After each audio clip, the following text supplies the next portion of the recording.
Hello everyone, I am Dr. Shilpi from Lower Institute of Management and Technology. So today I will discuss about the combinatorial chemistry.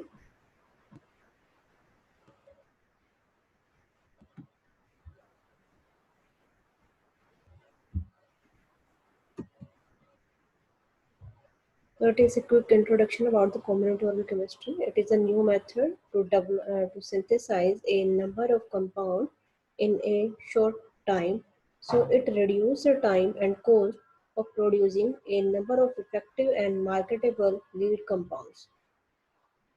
Combinatorial chemistry is used to create a large number of molecules in a short period of time that can be detected efficiently using the high throughput screening, and the full set that is produced using this chemistry is called the library or chemical library.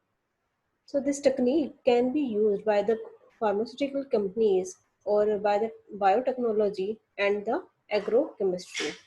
So there are a number of areas in which combinatorial chemistry can be used.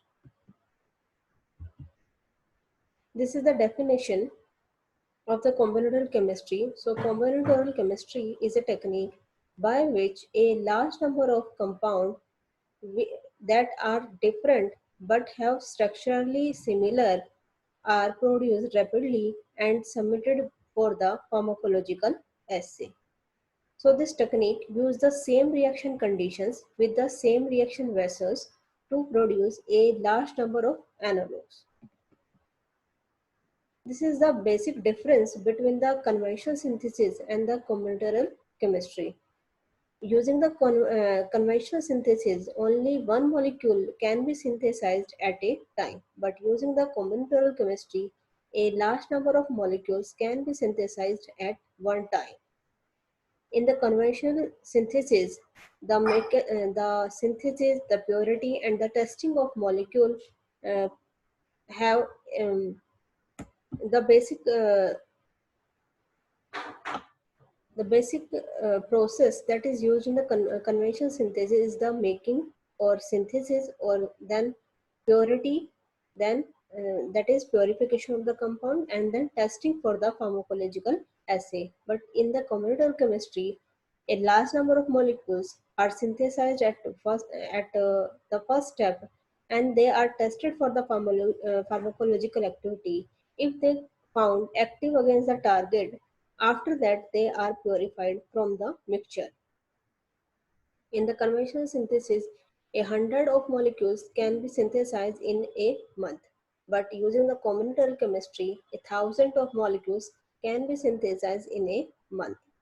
So the conventional synthesis is very slow process in the lead generation, but combinatorial chemistry is a fast process using which we can generate a large number of lead compounds. In case of conventional synthesis, a high risk of failure is stick to the conventional synthesis, but using the combinatorial chemistry, there is a low risk of the failure. But both of strategy can be used for the synthesis of the lead compound, and after that, they can be used in the lead identification. In the process of a, developing a drug, at two steps, the combinatorial chemistry have their impact at the lead discovery and at the lead optimization. So these are the basic four techniques of the combinatorial chemistry by which a large number of lead compounds can be synthesized. The first one is the solid phase technique. The second is the mixed combinatorial synthesis. The third one is the parallel synthesis, and fourth one is the solution phase synthesis. So we discuss this technique one by one. The first technique is the solid phase technique. As the name suggests, it uses the solid phase or use a solid support.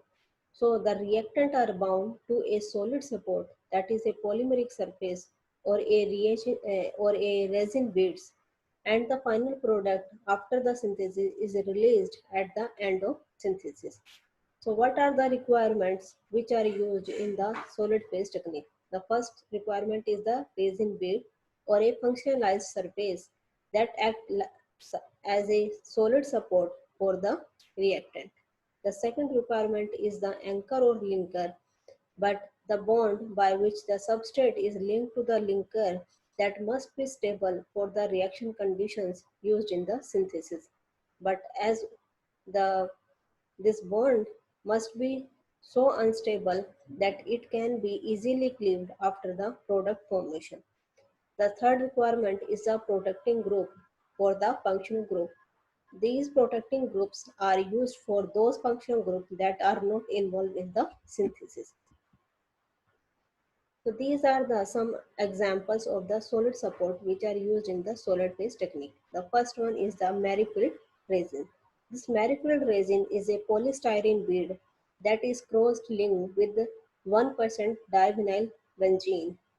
But due to its hydrophobic nature, it create very problem in the peptide synthesis because the peptide are the hydrophilic nature, and but due to the hydrophobic nature of the resin they make a pin-like structure and fold that hinder the access of the further amino acid to the exposed end of the growing end.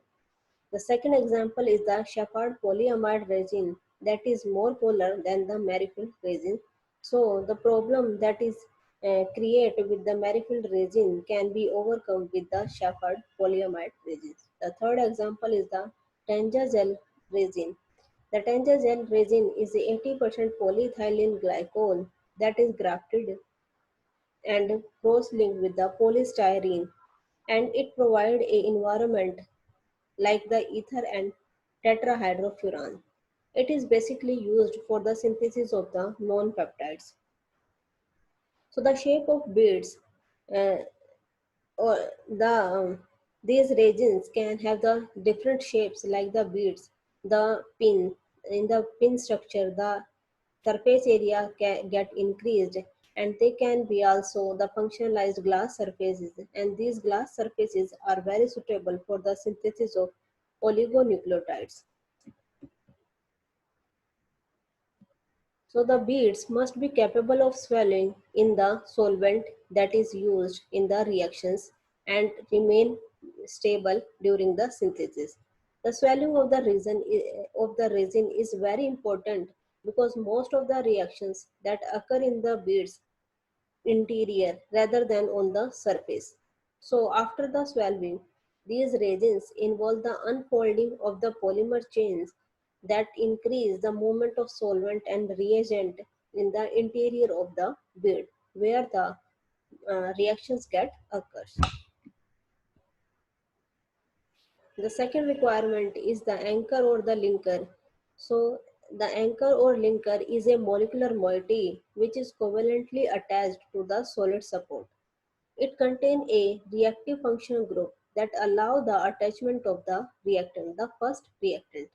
But the linkage that is between the molecular moiety and between the first reactant, it should be stable for the reaction condition that is used during the synthesis. But at the same case, it also easily cleaved after the final compound get synthesized. Different linkers are available depending upon the functional group of the starting material to be attached and depending upon the desired functional group on the product once it is released. So the resins are named to define the linker. For example, the Merrifield resin, the Wang resin, and the ring resins. So these are the structures of the linkers. The first structure is the Wang resin, and it contains the hydroxy group at their end, which is very suitable for the attachment of the carboxylic acid. So it is attached with the carboxylic acid functional group, and after the release it also gives the carboxylic acid. In case of the Merrifield resin that have the chloromethylene group at the end, or as uh, that have the chloromethylene group as the linker that is suitable for the peptide product, and after the product it also release the carboxylic acid. In case of the ring resin that have the amine group as a linker, that is used for the attachment of the carboxylic acid, but after the release of product it give the carboxamide functional group. The third requirement is the protecting group.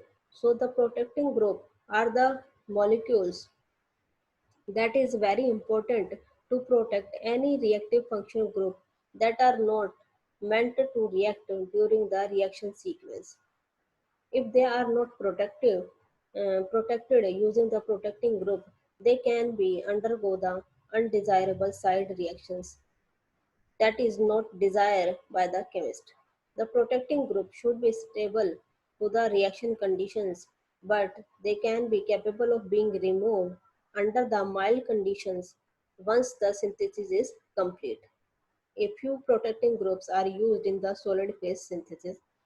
For the amine functional group, the BOC, FAMOC, the TEMSEC are the protecting group that are used for the amines.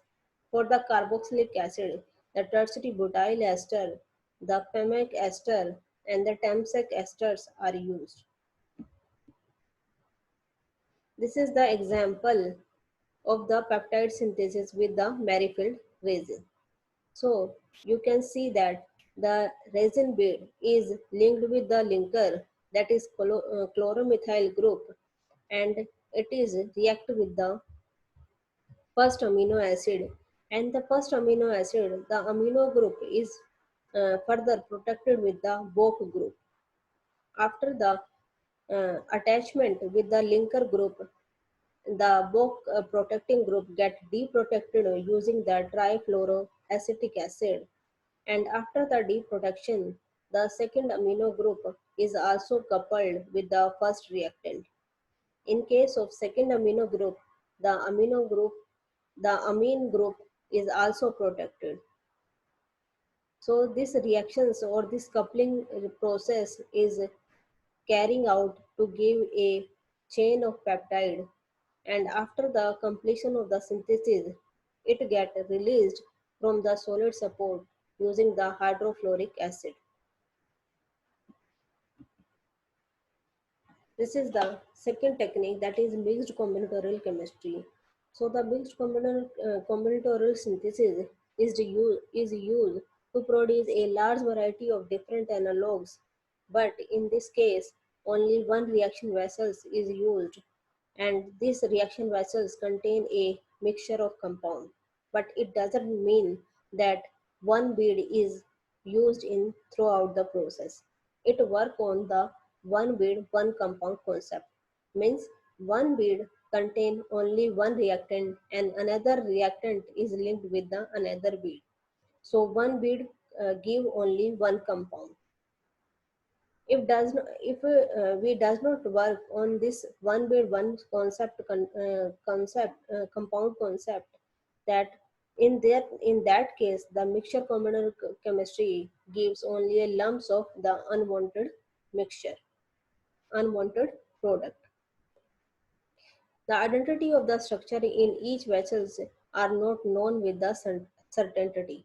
So it is useful for finding a lead compound because whole the mixture is tested for the activity. If the mixture is get active against the target, that in that case only we purify the lead compound. But if it get inactive, it doesn't mean that we throw out the inactive mixture. This inactive mixture is also stored in the combinatorial libraries, and the active mixture are studied further to identify the active component. So this is an example with the mixed and split method. So using in this example, we synthesize the three peptides, all possible tripeptides using the three amino acids. In the conventional synthesis, in using these three amino acids, the 27 tripeptides are possible. But to synthesize the 27 tripeptides, we carry out the we carry out the synthesis in the 27 reaction vessels. But in case of in using the mix and split method, we synthesize these 27 tripeptides only in three reaction vessels. You can see that here is a three reaction vessels that contain the resin.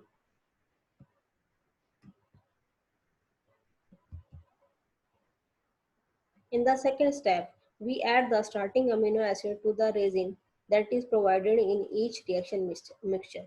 The different colors are represent the three different amino acids.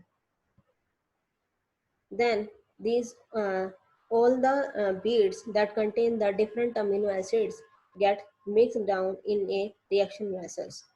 After the mixing, they get splitted again in the three reaction mixture. In that case, the uh, each reaction vessels have the mixture of three amino acids. After the split, we add the second amino acid in each vessels, and it gives the 9 dipeptide in the three vessels. We also then after the addition of the second amino acid, it gives the 9 dipeptide, and we mix the 9 dipeptide from these three vessels into one reaction vessel. After the mixing, we also split the mixture again into the three reaction vessels again. In that step, all these three reaction vessels have the 9 dipeptide in each. Then at the last step, we add the third amino acid in the each reaction vessels. In that case, all the three reaction vessels contain the different tripeptide, the 27 tripeptide.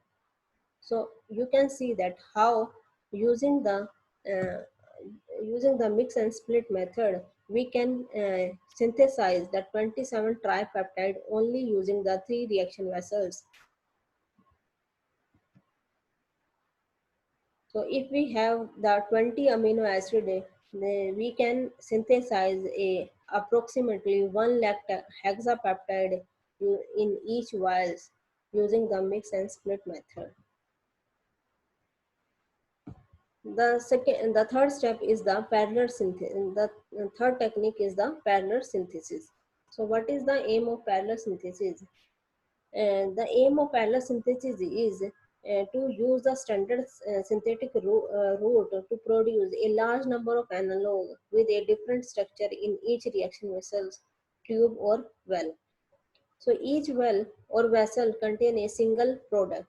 This method is a quality rather than quantity approach, because in case of mix and split method, we mm, obtain a mixture of compound. So here the quantity is uh, more than the quality.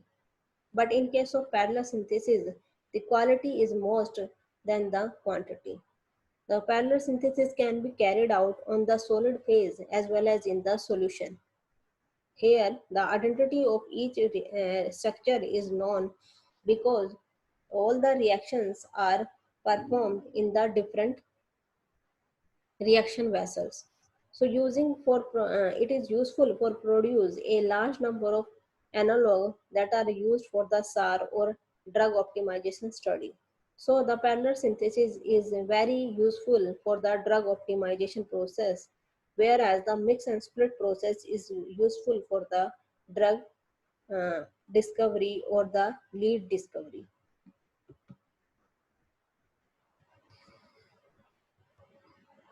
So in case of parallel synthesis, we use the Huntington tea bag, and it is also known as Huntington tea bag procedure.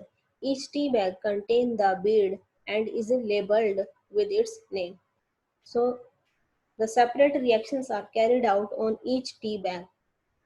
We combine the tea bag for the common reactions or the workup process, but the synthesis is carried out in the different reaction vessels.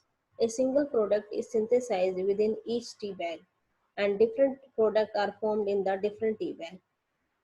So we can increase the economy of this process by combining the tea bag process, tea bag for the workup that that is cheaper and it is possible for any lab. So manual procedure is not suitable for producing a large number of quantity of the different product. So the automation can be possible with the parallel synthesis. This is the automated parallel synthesis. In the automated synthesizer are available with the 4296 or 144 reaction vessels or the valves. So using the bead or pins for the solid support, so for the solid phase support that contain the resin, and the reactions and all the workups are carried out the at automatically.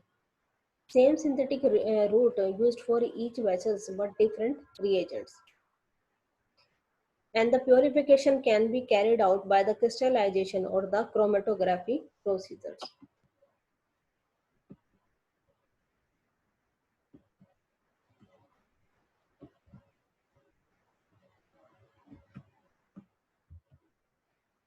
So this is the figure that contain a automated parallel synthesizer machine.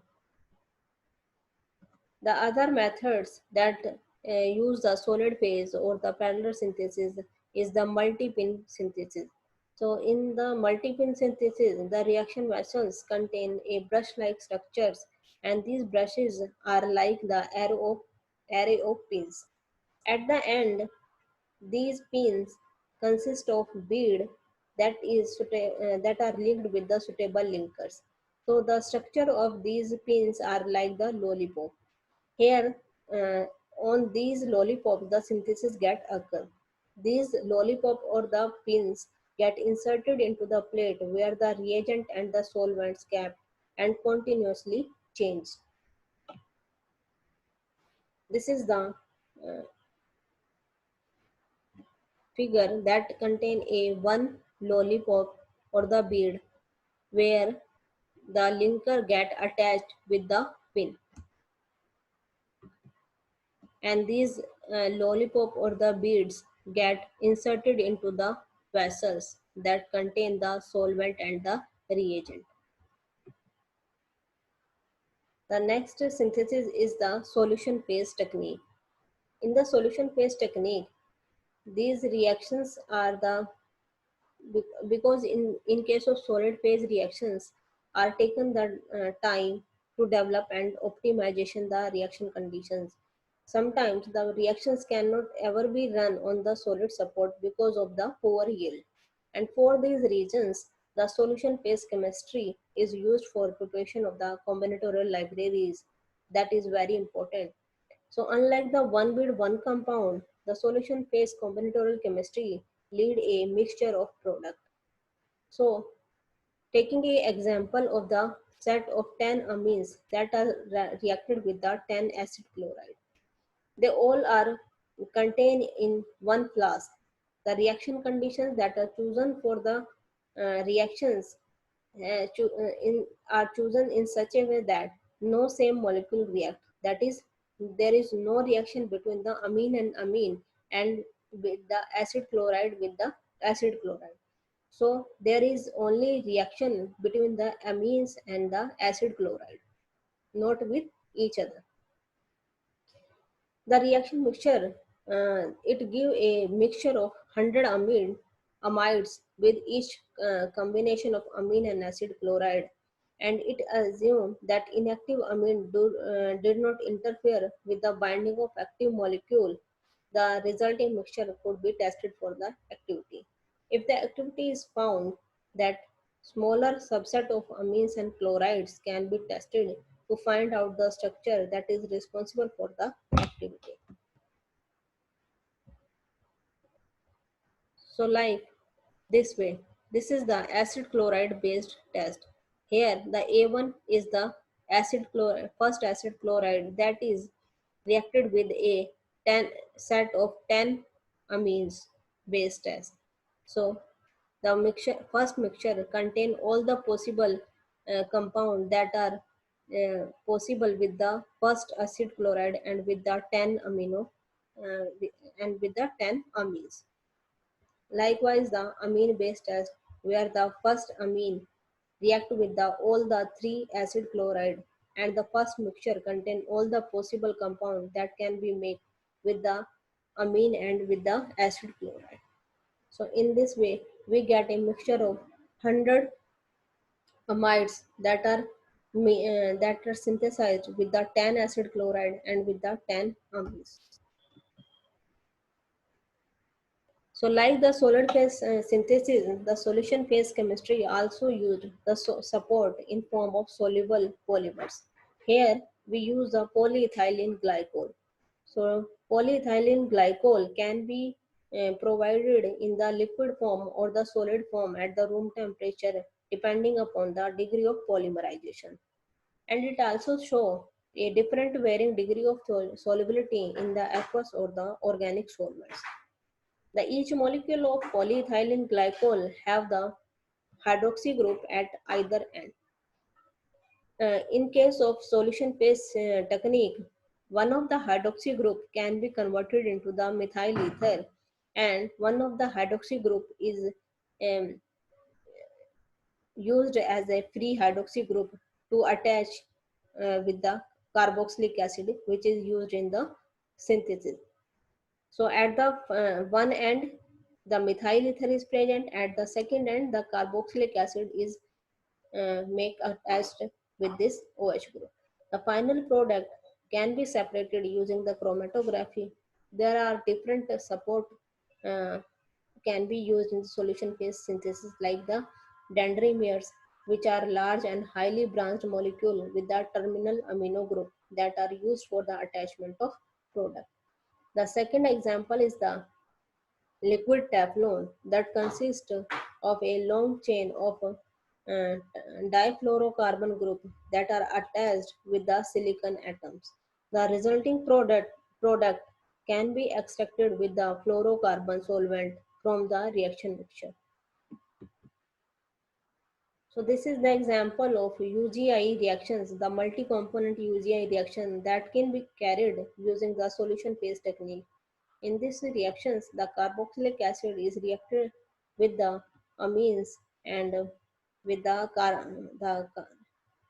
aldehyde and the cyano acids that give the bisamides. And these multi-component UGI reactions can be useful to synthesize the disaccharides, the diketonic group, the imidazole groups, and the benzodiazepines. These are the problems that are associated with the solution phase technique, that is difficulty of removing unwanted material, and the purification at each step is necessary because it give a unwanted material in the reaction vessels, and the other practical problems are also associated with the solution phase technique. These are the application of the combinatorial chemistry. The first application is the it give a large population of molecules that can be screened throughout the high throughput screening efficiently. So because it produce a large number of diverse compounds, so it can be increase the probability of finding the novel compound of the significant therapeutic and the commercial value. It also provides a stimulus for the immobilization strategy that allow the high throughput screening and the multi-parallel approaches that are very useful in the drug discovery. So these are the advantage of the combinatorial chemistry. The first one is it is very fast and it can give a million of compound at the same times. So uh, it is very fast in comparison to the traditional method of synthesis where you can produce only one compound at a time. It is also economical because the negative result of mixture also save the efforts of synthesis of them and the purification and identification of each compound. It is also easy mm, because the isolation, the purification and identification of active molecules from the combinatorial library is relatively easy, and it is very easy to isolate the mixture using the chromatography techniques. It is very useful in the drug discovery because a mixed combinatorial synthesis produce a chemical pool like a natural chemical pool, and the probability of finding a molecule at the random basis is very useful, and it is proportional to the number of molecules subjected to the screening process. So it increases the probability of finding the molecule. The last advantage is the drug optimization. So it is very useful for the drug optimization, like the parallel synthesis that produce the analog with the known structure which are required for the lead optimization. These are the disadvantages of the combinatorial chemistry. The efficiency of highly affected by the compound size, solubility, and the function group. A big size of compound that are not efficiently synthesized using the combinatorial chemistry, and the compounds produced tend to be a chiral to the reciprocal mixture. So these combinatorial chemistry are not useful for the synthesis of the chiral compounds because they give the racemic mixture. Thank you. Stay home, stay safe, and stay updated.